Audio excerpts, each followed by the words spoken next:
네, 여러분 반갑습니다.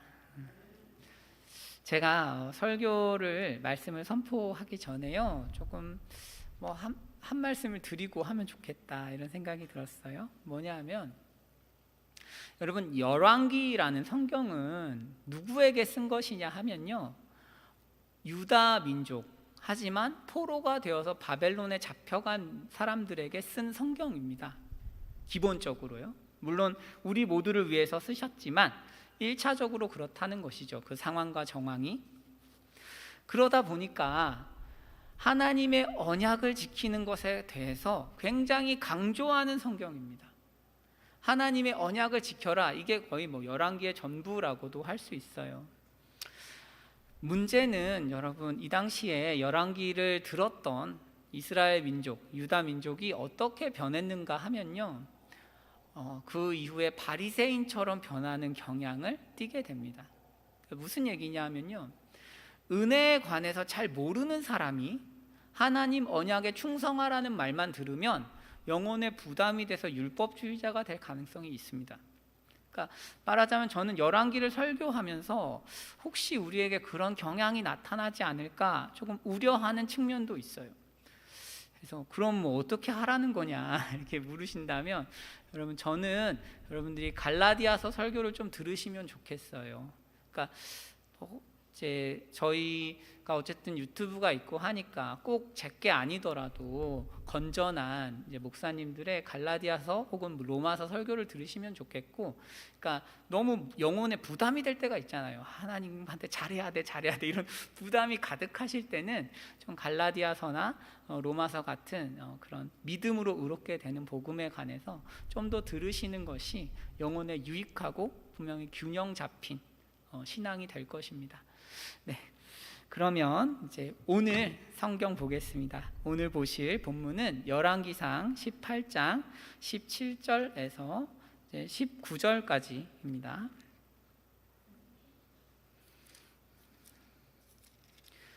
열왕기상 18장 17절에서 19절까지 말씀이에요. 제가 가진 성경으로 구약성경 547면입니다. 다 찾으셨으면 한 절씩 교독하면 좋겠습니다. 엘리야를 볼 때 아합이 그에게 이르되, 이스라엘을 괴롭게 하는 자여 너냐?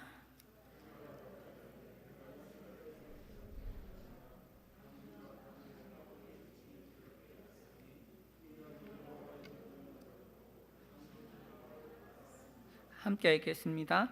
그런즉 사람을 보내 온 이스라엘과 이세벨의 상에서 먹는 바알의 선지자 450명과 아세라의 선지자 400명을 갈멜산으로 모아 내게로 나오게 하소서. 아멘. 여러분, 저희가 지난주에 오므리 왕조와 엘리야, 엘리사의 대결이 열왕기의 핵심이라고 제가 말씀드렸어요. 말하자면 오므리 왕조 시대에 북이스라엘이 가장 악의 절정에 도달했고, 그 악의 절정에 하나님께서 보내신 어떤 대응책은 엘리야와 엘리사라는 탁월한 선지자들이었습니다. 그래서 저희가 이제 새로운 열왕기의 단락으로 들어가서 보고 있는데요, 17장과 18장은 사실 하나의 이야기예요. 그래서 전체 구조를 한번 이렇게 17장, 18장을 보시면 도움이 됩니다. 여러분, 17장, 18장은 하나의 이야기고, 히브리 사람들은 대개 이야기를 쓸 때 교차대구법이라고 그래서 앞뒤를 내용을 맞추는 경향이 있어요. 제가 설명해 드릴게요. 17장 처음에 엘리야가 등장하면 이런 선언으로 시작합니다. 비가 오지 않을 거야. 내 입에 있는 여호와의 말씀이 아니면 비가 오지 않는다, 이렇게 선언하는 것으로 이야기가 시작해요. 그러면 그것과 대응하는 이야기가 무엇이냐? 맨 끝에 엘리야의 선언, 빗소리가 있나이다 라는 선언으로 이야기가 끝나는 것이죠. 그래서 비가 오지 않는다, 빗소리가 들린다로 이야기가 구성되어 있습니다. 그리고 한 단계 더 나아가면요, 엘리야가 그릿시내가에서 까마귀를 통해서 떡과 고기를 먹어요. 이 사건은 여호와께서 여호와의 선지자를 보호하시는 내용입니다. 시냇가에서. 그것과 대응되는 내용이 무엇이냐면 바알 선지자들이 기손 시내에서 죽는 이야기예요. 바알은 무력해서 그들의 선지자를 지켜주지 못하는 것이죠. 대응이 되고, 그리고 엘리야가 시돈에서 하나님의 능력을 나타내는 이야기와 엘리야가 이스라엘에서 하나님의 능력을 나타내는 이야기가 또한 상응합니다. 무슨 얘기예요? 하나님은 모든 땅의 주인이신 거죠. 말하자면 엘리야는 시돈이라는 이방 땅에서도 하나님의 능력을 나타내고 이스라엘이라는 약속의 땅에서도 하나님의 능력을 나타내는, 말하자면 모든 땅에서 하나님의 능력을 나타내는 하나님의 선지자인 것이죠.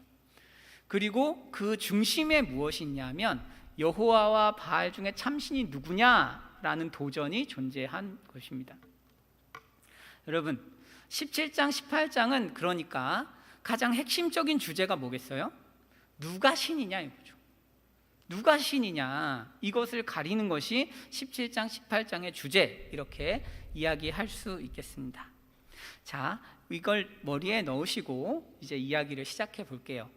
3년 만에 하나님께서 엘리야에게 이제 아합에게 가라, 내가 이제 비를 내리겠다, 이렇게 말씀을 하십니다. 3년 만에. 그러니까 엘리야가 아합을 찾아가요. 이제 오늘 이야기 여기서 시작해요. 아합이 이렇게 이야기합니다. 엘리야를 볼 때 아합이 뭐라고 이야기하는지 저희 한번 같이 읽으실까요? 시작. 엘리야를 볼 때에 아합이 그에게 이르되 이스라엘을 괴롭게 하는 자여 너냐, 이렇게 이야기를 하고 있습니다. 여러분, 저희는 성경을 통해서 아합을 만나기 때문에 아합이 왜 이러는지 잘 모르겠어요. 그렇죠? 아니, 엘리야가 3년 동안 뭐라고 했어요? 이제 3년 동안 숨어 있을 때 비가 안 왔으니까 하나님한테 잘해야 될 것 같다, 이렇게 생각할 것 같은데 아합은 전혀 다른 이야기를 하고 있습니다. 그 이유가 뭐냐 하면 아합은 이런 생각을 한 거예요. 아합은 엘리야, 당신이 괜히 와가지고 여호와가 하나님이시다 이렇게 이야기하니까 바알이 화가 났다는 거예요. 바알이 화가 나서 3년 동안 지금 비를 안 주고 있다. 그러니까 당신이 괜히 난동을 부려가지고 나를 힘들게 하고 있다, 이 말입니다. 나를 괴롭게 하고 있다. 당신이 우리를 괴롭게 하고 있어요. 여호와 때문이 아니고 바알이 화가 나서 비를 안 주는 거야, 이렇게 해석을 하고 있습니다. 여러분, 여기에서 오늘 저희가 히브리어 2개를 볼 건데요, 참아주세요. 2개를 볼 건데 그중 하나가 이 단어예요. 괴롭게 하는이라는 단어, 중요합니다. 괴롭게 하는이라는 단어는 아카르라는 단어인데 이 단어는 여호수아가 아간에게 사용하는 단어예요. 여호수아 이야기를 모르는 분들을 위해서 설명을 해드리면, 여호수아가 여리고성을 하나님 은혜로 정복했어요.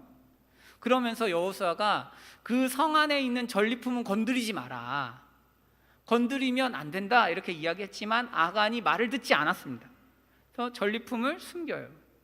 이 사실을 모르고 이스라엘 민족은 전투를 하러 갔다가 아이성에서 패배하죠.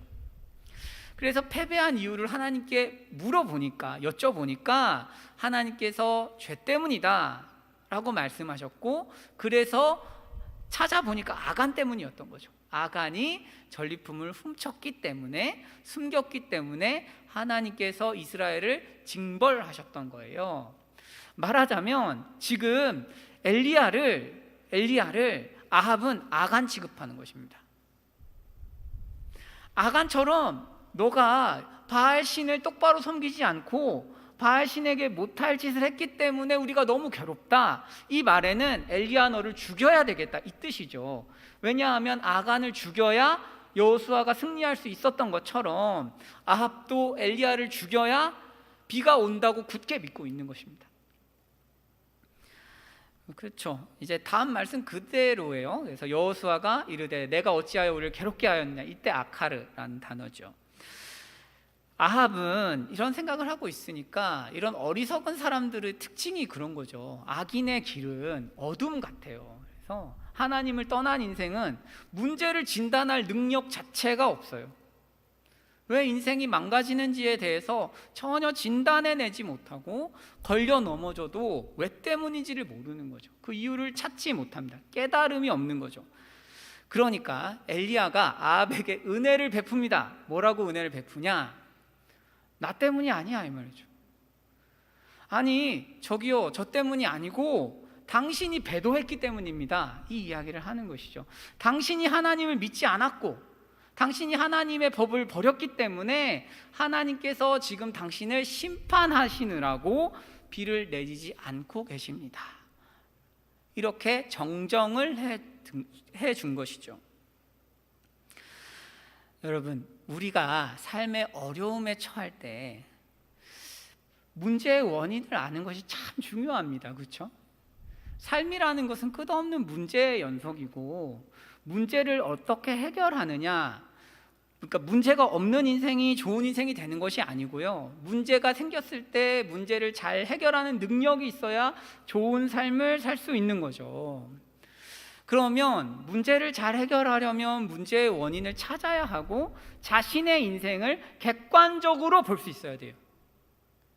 사람은 죄성이 있고 왜곡된 이기주의가 있기 때문에 늘 자기중심적으로 돌아가요. 그래서 어두운 거죠. 늘 문제를 해결하려면 내 감정이 어떠냐, 이게 중요하지 않습니다. 사실은 내 상황이 어떠냐, 이게 중요한 것도 아니에요. 사실은 하나님이 나를 어떻게 보시느냐가 제일 중요한 거죠. 하지만 우리가 죄성이 있으니까 늘 자기한테 집중하게 되죠. 지금 아합이 그런 것입니다.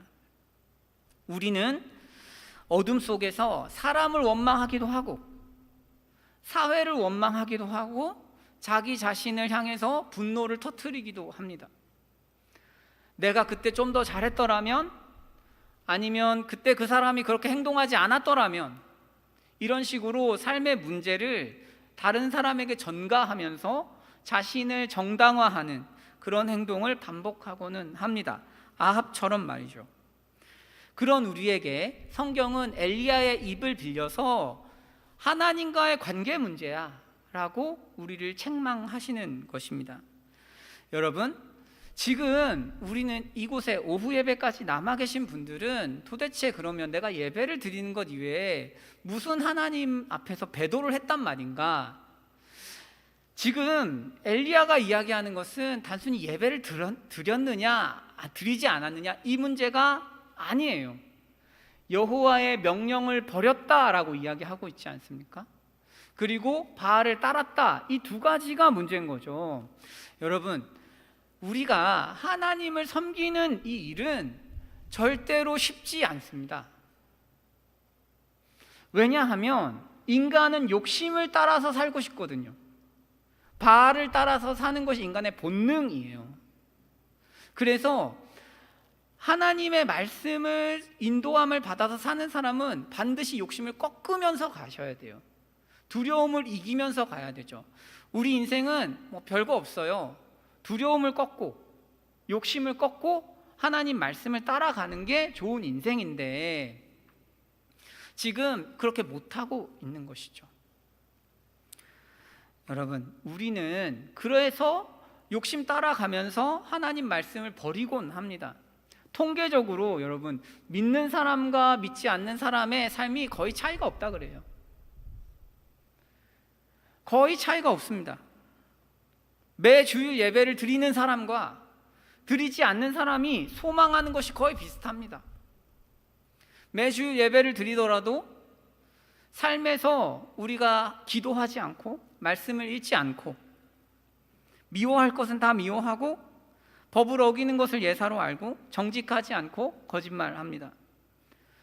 청년들은 성적으로 순결해라 라는 말에 대해서 감각이 별로 없는 경우도 많아요. 저희 애들 그렇지 않습니다. 하지만 그런 경우 적지 않아요. 성윤리를 조사해보면 비슷하게 생각해요. 기독교인이라고 해서 더 나은 수준을 가지고 있지 않습니다. 하나님 말씀에 대해서 그다지 존중하지 않아요. 그러니 우리가 하나님 앞에서 뭔가 문제의 원인을 찾고 삶을 회복하는 것이 얼마나 어렵습니까? 상황에 대한 해석이 결국은 하나님의 말씀을 지키고 하나님 앞에서 회개하고 돌아가야 해결이 되는 문제인데 그렇게 하지 않는 것입니다.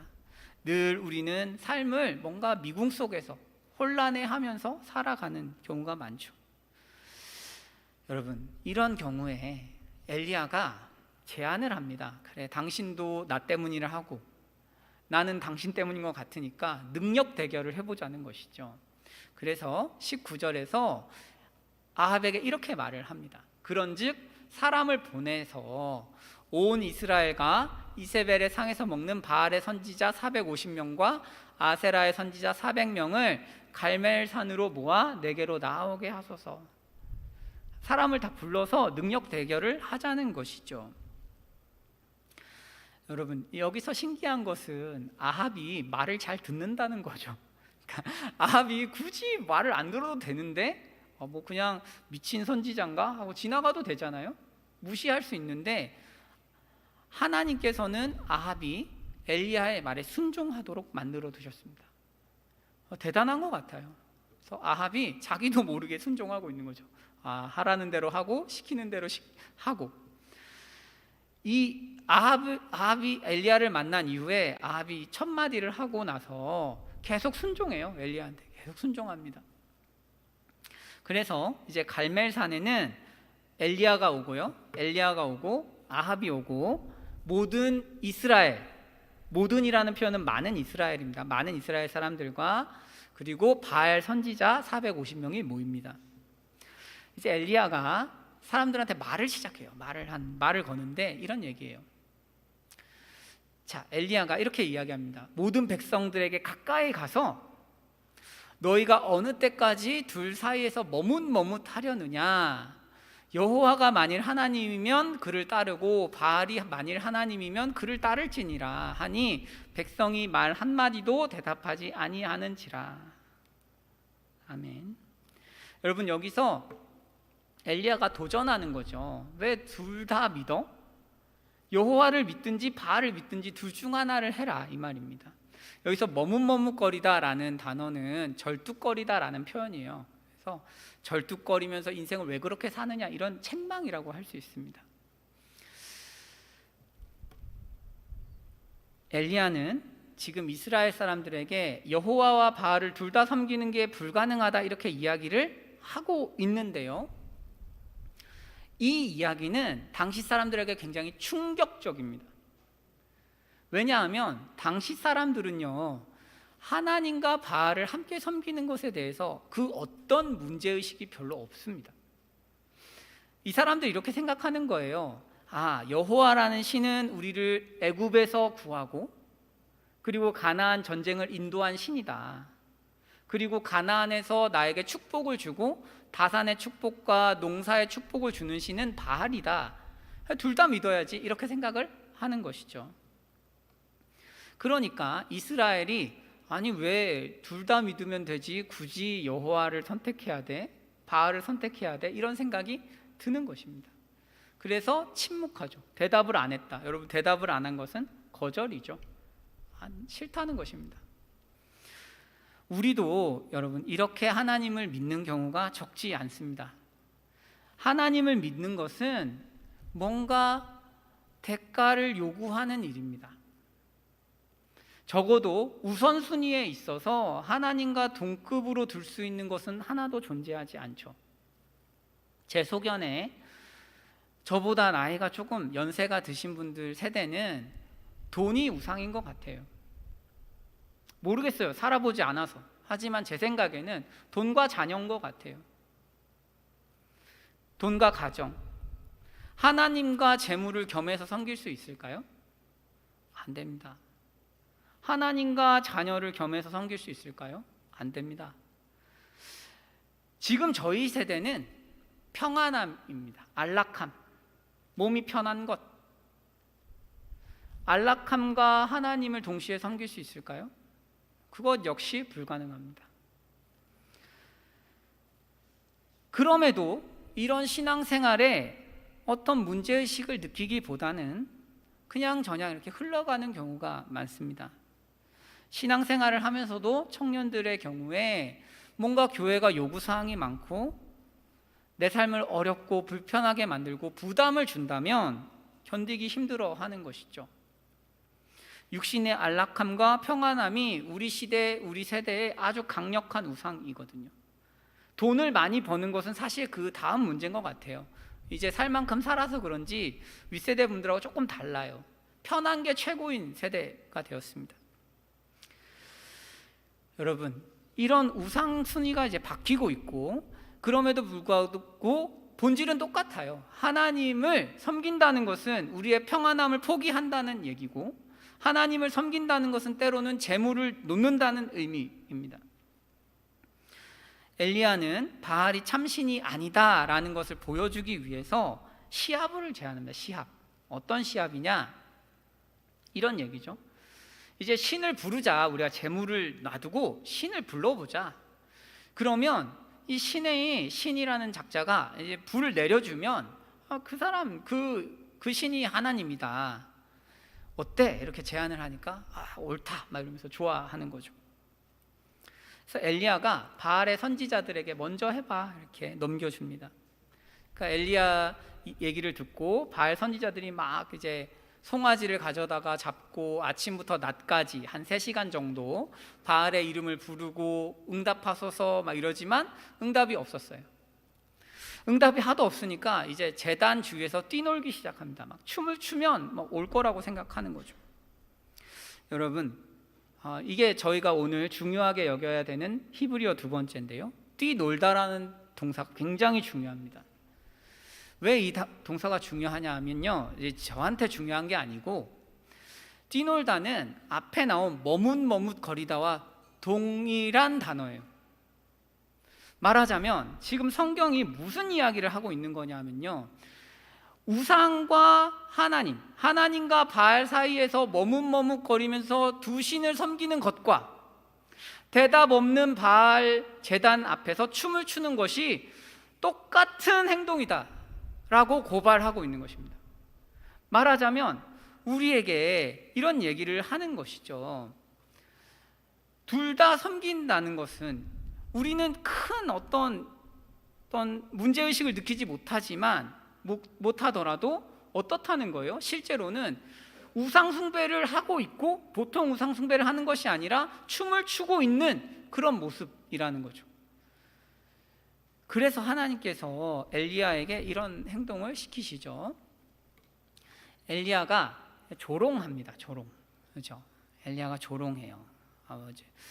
큰 소리로 불러라. 신이니까 뭐 묵상을 하고 있는지, 잠깐 나갔는지, 뭐 길을 행하는지, 잠이 들었는지 뭐 이렇게 깨워야 하지 않냐, 뭐 이렇게 조롱합니다.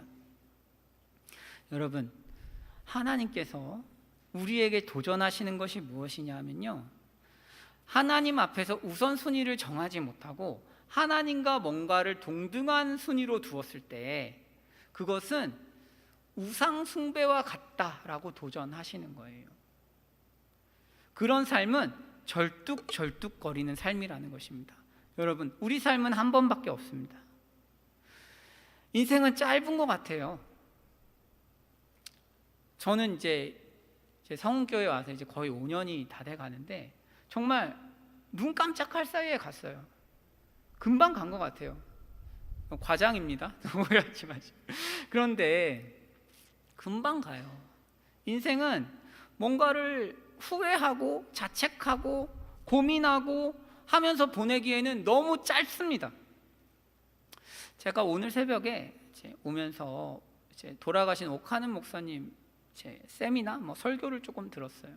그분 말씀 중에 가장 인상적이었던 게 무엇이냐 하면, 자신은 제자 훈련에 목숨을 걸었는데 이 제자 훈련이라는 것이 정말 내 인생에 목숨을 걸고 할 만큼의 어떤 신학적인 가치와 어떤 깊은 이유, 진짜 목적이 될 수 있는지에 대해서 깊이 고민하셨다고 그래요. 왜냐? 목회는 한 번밖에 못하니까. 저는 그것이 굉장히 인상적이었습니다. 제자 훈련에 대해서는 뭐 이런저런 이야기를 할 수 있지만 저는 그 태도를 정말 담고 싶었어요. 그렇구나. 목회는 한 번뿐이고 우리 인생은 한 번뿐이기 때문에 두려워서 못하거나 유혹 때문에 넘어지거나 욕심을 쫓아서 가기에는 너무 아깝다. 인생이 너무 아깝구나 라고 생각했습니다. 그렇게 절뚝거리면서 살고 싶지 않다. 그래서 정말 목회에 대해서 진지하게 생각하고 그것에 대해서 정말 목숨을 걸고 뭔가를 하려면 깊이 있게 생각하고 견고하게 해야겠구나, 이런 생각을 했습니다. 여러분, 우리 인생은 금방 가요. 하나님과 재물을 섬기면서, 동시에 섬기면서, 이때는 하나님 선택하고 이때는 재물 선택하면서 왔다 갔다 해도 시간은 갑니다. 고민하고 염려하면서 가는 것이죠. 하나님께도 인정받고 세상에게도 인정받는 그런 길을 고민하다가 시간이 가는 거죠. 하나님을 섬기는 것, 삶의 안락함 동시에 추구하면 또 시간이 금방 가죠. 우상숭배입니다. 여러분, 하나님을 섬기면, 최우선순위에 두고 섬기면 그 결과 재물이 주어지기도 해요. 평안한 삶이 주어지기도 하고 세상이 인정하는 어떤 결과를 경험하기도 하지만 우선순위의 문제에 있어서만큼은 양보하면 안 되는 것이죠. 그것은 절뚝거리는 삶이고 대답이 없는 이방신 앞에서 춤추는 삶이고 하나님이 조롱하시는 삶인 것입니다. 여러분, 혹시 우리가 이렇게 살고 있지 않습니까? 하나님을 사랑하는 것, 하나님의 법을 지키는 것이 늘 최우선 순위가 되는 그런 은혜가 있기를 축복합니다. 그럴 때 우리가 절뚝거리지 않고 삶을 견고하게 서서 봐야 할 것을 주목하고 살아갈 수 있을 거예요. 엘리야의 조롱을 듣고 이 사람들이 바알을 깨우려고 자해를 시도합니다. 고대 바알 숭배자들은 그런 생각을 했어요. 바알이 죽기도 하고 여행 가기도 하고 부활하기도 하고 잠들 수도 있고 내가 자해하면 막 사람들이 깨어나고 이런 생각을 했습니다. 하지만 이 모든 게 거짓말이었어요. 바알이라는 우상은 간절함 응답하지 않았습니다. 열심에 응답하지 않았습니다. 여러분, 그래서 이 결론이죠. 28, 29절에 끝에만 읽어보면 저녁 소재 드릴 때까지 이르렀으나 아무 소리도 없고 응답하는 자나 돌아보는 자가 아무도 없더라. 이제 바알이 아무런 인격도 없고 능력도 없음이 드러났습니다. 여러분, 저는 이런 본문을 보면 하나님께서 우리의 신음에도 응답하신다는 사실이 너무나 감사해요. 여러분, 부끄러운 얘기지만 저는 아내가 좋게 말하면 듣지 않습니다. 제가 못돼서가 아니고요, 아내도 제가 좋게 말하면 듣지 않아요. 왜냐하면 말은 하지만 진지하게 듣지 않기 때문입니다. 중요한 일이 아니라고 생각합니다. 평안하게 여보 다음에 이렇게 해줘, 그러면 다음에 또 그래요. 또 제가 그렇습니다. 그런데 왜냐하면 화를 안 내고 넘어가면 별일 아니라고 생각해요. 인간은 그렇습니다. 그런데 하나님은 지나가는 말도 들으십니다.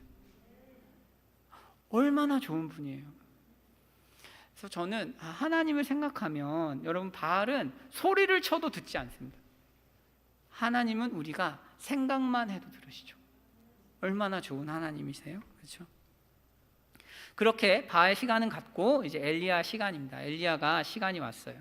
그래서 엘리야가 제단을 수축하기 시작합니다. 제단을 수축하는데 야곱 아들들의 지파의 수요를 따라서 돌 12개를 취했어요. 돌 12개는 굳이 여러분 11개도 아니고 13개도 아니고 12개는 이스라엘 지파를 상징하는 거죠.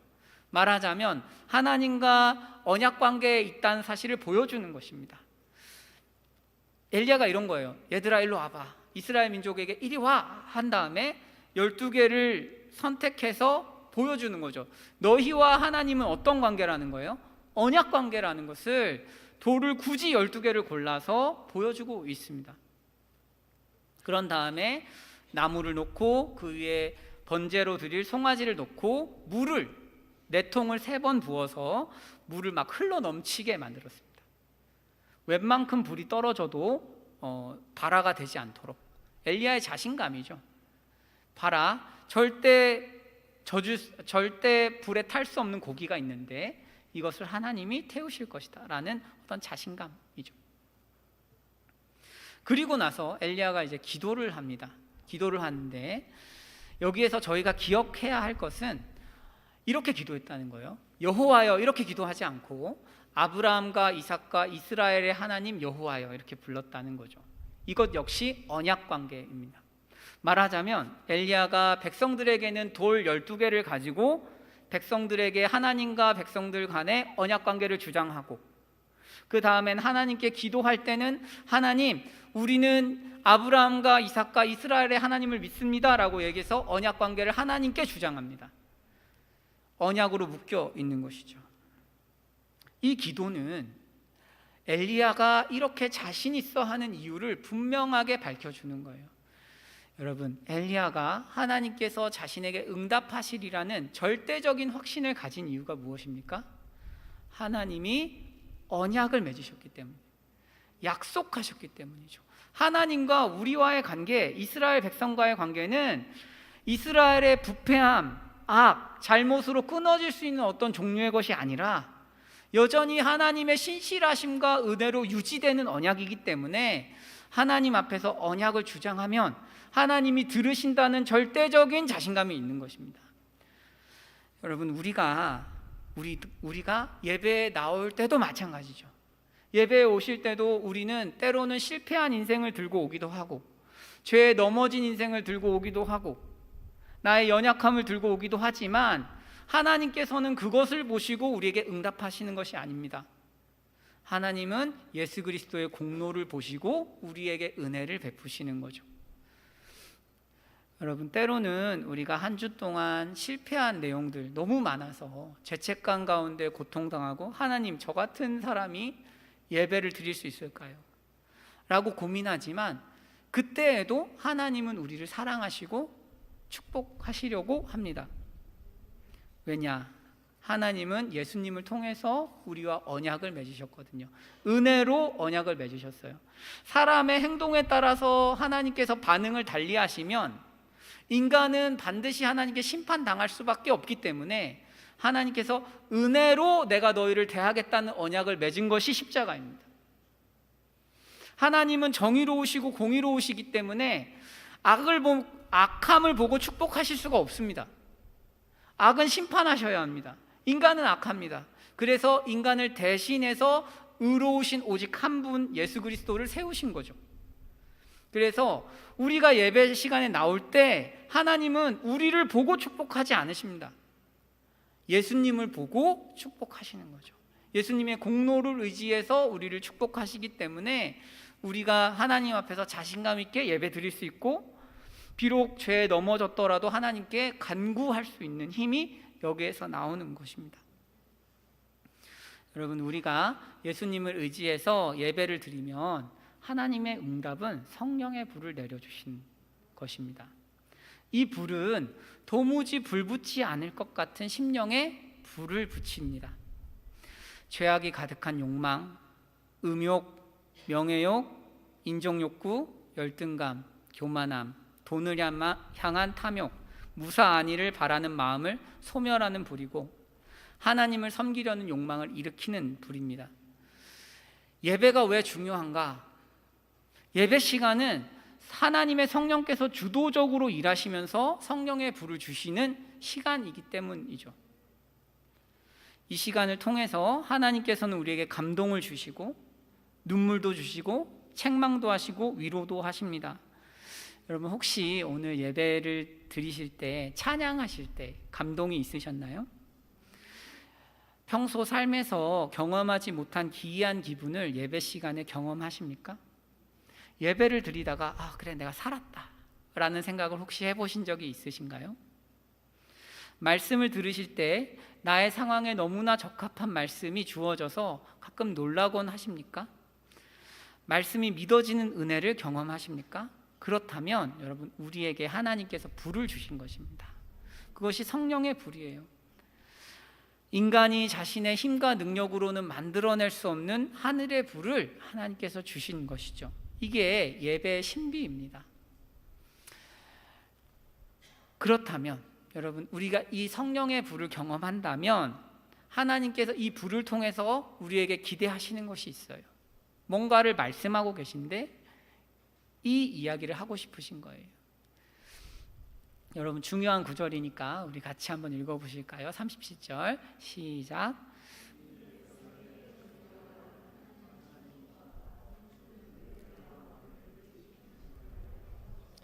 아멘. 여러분, 저희가 예배 시간에 하나님께서 주시는 어떤 은혜를 경험했다면 하나님께서는 두 가지를 확실하게 하고 싶으신 거예요. 첫 번째로 우리가 믿는 하나님은 하나님이십니다. 여호와는 하나님이시다. 무슨 얘기예요? 유일한 하나님이십니다. 다른 것은 거짓신입니다. 오직 하나님만 하나님이시라는 것과, 그리고 하나님께서는 우리 마음을 되돌이키시기를 원하신다는 거예요. 말하자면 우리에게 이렇게 말씀하시는 것입니다. 성령의 불이 임했다는 것은 하나님께서 이 말씀을 하시는 거예요. 내가 정말 충성해야 하는 대상은 오직 나다. 하나님께서 우리에게 성령의 불을 주시는 이유는 오직 예수 그리스도 한 분만을 위해서 우리가 살아야 한다라는 것을 분명히 증거하기 위해서입니다. 성령의 불은 나 좋자고 받는 것이 아닙니다. 물론 유익이 있죠. 하지만 하나님께서 은혜를 주신 이유는 예수 그리스도를 섬기게 하기 위해서인 것입니다. 여러분, 이제 이스라엘 백성들은 하나님을 인정합니다. 그래, 여호와가 참 하나님이시구나 라고 하고 기손 시내에서 바알 선지자 450명을 처단합니다. 이스라엘 백성들은 하나님을 인정하는 수준에서 더 나아가서 바알 선지자 450명을 죽인 것이죠. 여러분, 이 죽였다는 의미가 무엇일까요? 이런 얘기예요. 우리가 성령의 불을 받고 하나님이 나를 섬기기 원하시는구나, 하나님을 섬기기를 원하시는구나 라는 것을 깨달았다면, 감동을 경험했다면 우리가 보통 그것을 은혜 받았다 이렇게 표현하지 않습니까? 그렇죠? 뭔가 깨달아지고 감동이 있고 은혜 받았다고 표현을 하는데요, 하나님께서는 감정 이상을 원하십니다. 무슨 얘기냐? 보세요. 예배 시간에 성령의 불을 체험한 사람들은 자신의 삶에 바알 선지자를 처단해야 되는 거예요. 바알 선지자가 뭐 하는 사람이에요? 가르치는 사람이죠. 가르치는 사람. 우리 삶에 가르치는 사람 누구예요? 세상의 가르침을 거부하라는 얘기입니다. 세상의 이야기를 거부해라, 이런 얘기죠. 세상의 가르침이 틀렸고 오직 여호와 하나님의 말씀이 오직 유일한 권이다 라는 것을 예배에서 성령의 불을 받았다면 그 작업을 하라는 것입니다. 여러분, 복음은 우리에게 순종을 요구해요. 믿음의 순종이라는 표현을 쓰는데요, 복음은 예수 그리스도 이외에는 구원이 없다고 말합니다. 이 말은 믿음이라는 것은 배타성이 있어요. 배타성이 뭐냐면 둘 다 믿을 수 없다는 뜻이에요. 예수 그리스도 안에서 구원이 존재한다면 다른 곳에는 구원이 없습니다. 다른 곳에는 구원이 없다는 얘기예요. 하나님과의 관계 이외에 우리 삶에 참된 기쁨과 행복을 주는 그 어떤 것도 존재하지 않는다는 의미입니다. 우리는 그걸 믿는 거예요. 내가 예수님을 믿는다는 것은, 예수 그리스도의 십자가를 믿는다는 것, 예수님을 통해서 구원받는다는 것을 믿는다는 것은 그 이외에는 내 삶에 결코 구원이 없다는 것을 믿는 거예요. 이 두 개는 같이 가는 것입니다. 그래서 예수님도 믿고 돈도 믿는 건 존재할 수 없어요. 그것은 우상 숭배고 하나님을 믿는 것도 아닙니다. 멋지고 아름다운 이성을 만나는 것, 그래서 잠자리를 하는 것, 이상적인 배우자와 결혼하는 것, 내가 그토록 소망한 꿈을 성취하는 것, 좋은 직장을 가지는 것, 좋은 아파트를 소유하는 것, 자녀들이 형통한 것, 배우자가 변화하는 것, 평안한 삶, 저 같은 경우는 교회가 성장하는 것, 목양하는 영혼들이 좀 더 성숙하게 바뀌는 것, 그곳에 구원이 있지 않습니다. 예수 그리스도만이 우리의 구원이시니까요. 그 어떤 일이 벌어지더라도 우리에게 정말 큰 구원은 오직 예수님 한 분만이 주실 수 있는 거죠. 우리는 이것을 믿습니다. 다른 것을 믿지 않습니다. 그래서 우리 주님께서 우선순위를 가지고 우리를 테스트하실 때 주님을 선택할 수 있는 것이죠. 그것이 믿음입니다. 하나님께서는 예배에서 평소 때는 그렇게 되지 않더라도 예배에서 성령의 불을 받았다면 그 사실을 인정하고 되돌이키기를 원하시는 것입니다. 우리는 현실에서 하나님을 믿고 세상의 가르침도 신뢰하는 경우가 많아요. 적극적으로 하나님이 틀렸습니다 이렇게 생각하지는 않지만 내가 욕심을 내고 쾌락을 추구하는 영역에서는 하나님 말씀을 외면하는 경우가 많죠. 여러분, 저는 실제로 우리가 성화되지 않는 이유는 노력이 부족해서가 아니라고 생각합니다. 우리가 정말로 변하지 않는 이유는 우리 생각이 바뀌지 않기 때문 아닐까요? 여러분, 가장 근본적인 이유는 하나님 말씀만 참이라고 믿지 않기 때문이에요. 우리가 다 하나님 말씀을 참이라고 믿는 것 같지만 실제 삶에서 그렇지 않습니다. 돈이 있어야 행복하다고 믿으시잖아요. 돈이 있어야 행복하다, 직장에 잘 가야 행복하다, 이렇게 우린 믿고 있습니다. 그렇기 때문에 하나님 말씀의 권위가 오직 유일한 권위가 아닌 거예요. 이것을 쫓아내기를 원하시는 거죠. 우리 내면을 지배하는 생각과 사고의 영역에서 하나님 말씀이 유일한 권위로 작동하지 못하기 때문에 행동이 바뀌지 않는 거죠. 억지로 행동을 한 번, 두 번 바꿔볼 수 있겠지만 결국 생각이 변하지 않았기 때문에 제자리로 금방금방 돌아오는 것입니다. 생각이 변한 적이 없는데 행동의 변화가 지속적일 수가 없는 것이죠.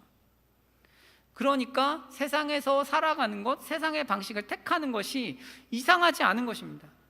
이 정도 음란물을 보는 건 괜찮아. 세상 사람들 다 그렇게 하는데 성적으로 순결함 추구하지 않아도 돼. 거룩함 추구하지 않아도 돼. 더한 인간들이 많으니까. 돈 좋아할 수 있지. 배우자를 구하는데 조건 따질 수 있지 라고 생각하잖아요. 기도하지 않아도 되지. 볼 걸 다 보고 그러면서 하나님을 섬긴다고 하니 가뭄이 오죠. 여러분, 세상이 제시하는 가르침과 우리 같이 갈 수 없어요. 참된 구원이 없습니다. 좋은 것은 좋은 것이지 신이 아니거든요. 하나님 말씀만 맞습니다. 숫자로 결정하는 게 아니에요. 바알 선지자가 450명이고 엘리야 혼자여도 엘리야가 맞는 거예요. 하나님 권위를 가진, 하나님 말씀의 권위를 가진 선지자가 맞지 세상이 숫자가 많다고 맞는 게 아니죠. 세상은 문화를 가지고 우리에게 그렇게 거룩하게 살 필요 없어. 왜 굳이 그렇게 살아? 라고 우리에게 협박하고 위협하고 유혹하지만 그것이 틀린 것입니다. 여러분, 우리가 하나님 앞에서 예배를 드리고 하나님께서 우리에게 감동을 주시고 예배 가운데 깨달음을 주셨을 때 하나님 말씀의 권위를 인정하십시오. 여러분, 하나님만 맞습니다. 다른 것은 틀려요. 만일 우리가 그렇게 행동한다면 어떤 일이 벌어질까요? 좋은 일이 벌어집니다. 자, 드디어 가뭄이 끝나죠. 더 이상 비를 안 주실 이유가 없잖아요. 이제 바알 선지자를 죽였고 이스라엘을 괴롭히던 바알 선지자들을 다 죽였으니까 큰 비가 내리는 것이죠. 여러분, 우리 삶에는 가뭄이 든 영역들이 있기는 하죠. 있곤 합니다. 삶에 하나님의 은혜가 필요한 영역이 누구나 다 있으시죠. 그런데 저희 이 생각을 해봅시다. 왜 가뭄이 왔을까요? 도대체 수많은 영역 중에, 내 삶의 영역 중에 가정은 도대체 왜 회복이 안 될까요? 그렇게 기도를 하는데 왜 회복이 안 될까? 왜 배우자 문제가 해결이 안 되고 직장이 회복이 안 될까요? 몇 년 동안 가뭄이 들어서 도무지 손 쓸 수 없어서 손을 놓고 포기한 영역이 무엇인가요? 왜 하나님의 도우심이 없을까요? 오늘 본문에 따르면 그곳에 바알 선지자가 있기 때문입니다. 사실은 그 영역을 하나님 말씀으로만 풀려는 의지가 별로 없는 거죠. 가정이 사실 추구하는 가치는 그냥 평안함일 수 있어요. 하나님의 영광이 아닐 수 있죠. 우리 가정이 화목해야 하는 이유가 뭐예요? 하나님의 영광을 위해서죠. 하지만 우리가 살다 보면 그냥 평안하기 위해서일 수 있지 않습니까? 그것은 세상의 가르침이죠. 그런 가르침이 이렇게 들어와 있으면 가뭄이 옵니다. 하나님이 도우시지 않는 것이죠. 여러분, 우리 삶에 어렵고 힘들고 하나님의 간섭하심과 도우심이 적은 영역은 우리가 혹시라도 세상의 가르침이 들어와 있는 것이 아닌지 꼼꼼하게 따져볼 필요가 있는 것입니다. 그리고 그 가운데에서 하나님 말씀의 권위를 회복해야 하는 것이죠. 여러분, 청년들 중에는 직장과 진로, 사업의 문제로 고민하시는 분들이 계십니다. 만일 우리가 먹고 살기 위해서 직장 문제를 기도하고 있다면 그곳은 가뭄이 잘 끝나지 않을 것입니다. 하나님께서 우리에게 직장을 통해서 하고 싶으신 것은 하나님의 영광을 위해서 직장을 섬기라는 것이죠. 그러나 그런 생각은 전혀 없고 먹고 살기 위해서만 일을 한다면 그곳은 바알 선지자를 따르는 영역이기 때문에 하나님이 주시는 은혜의 비가 내리기 어렵겠죠. 하나님께서 우리에게 도전하시는 것은 그런 식으로 하나님 말씀을 회복하라는 것입니다. 그럴 때 회복이 있고 직장에서 존귀해지고 길이 열리는 것이죠. 내 삶에 정체되었던 영역들이 회복되는 것입니다. 사랑하는 여러분, 가정에서 우리가 정말 따르는 가치가 무엇입니까? 가정이, 여러분, 왜 우리가 결혼해야 할까요? 청년분들은 남들이 하니까. 가정을 이루어야 하는 이유는 성경에서 경건한 자손을 하나님이 보고 싶기 때문입니다. 경건한 가정을 이루어야 하는 이유는, 기본적인 이유는 경건한 자손을 하나님이 얻기 위해서입니다. 그 목적을 잊지 마십시오. 세상의 가치관은 이것저것, 결혼을 하면 이게 좋고 이건 안 좋고 그렇게 막 우왕좌왕하지만 하나님께서 기본적으로 우리에게 요구하시는 것은 그런 목적들이 있는 것이죠. 여러분, 다음 말씀으로 마치겠습니다. 시편에는 이런 말씀이 있어요.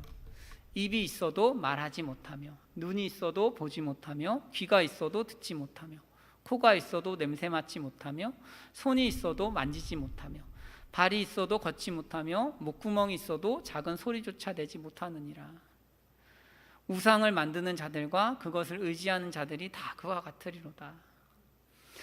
여러분, 우리가 의지하는 모든 것들은 이런 식입니다. 무능해요. 무능하고, 우상이 무능할 뿐만 아니라 우상은 그것을 의지하는 자들도 무능하게 만듭니다. 삶에 가뭄이 와서 힘들게 만드는 것이죠. 여러분, 우리가 우상과 하나님 사이에서 절뚝거리지 않기를 축복합니다. 우리가 믿는 하나님은 이런 분이에요. 어떤 분이냐? 오직 우리 하나님은 하늘에 계셔서 원하시는 모든 것을 행하시는 분입니다. 우리 이런 하나님을 믿고 있어요. 그러니까 우상을 섬길 이유가 없는 것이죠. 사랑하는 여러분, 저희가 이 시간에 우리 같이 기도하실 때 잃어버린 가치들을 회복하는 은혜가 있기를 축복합니다.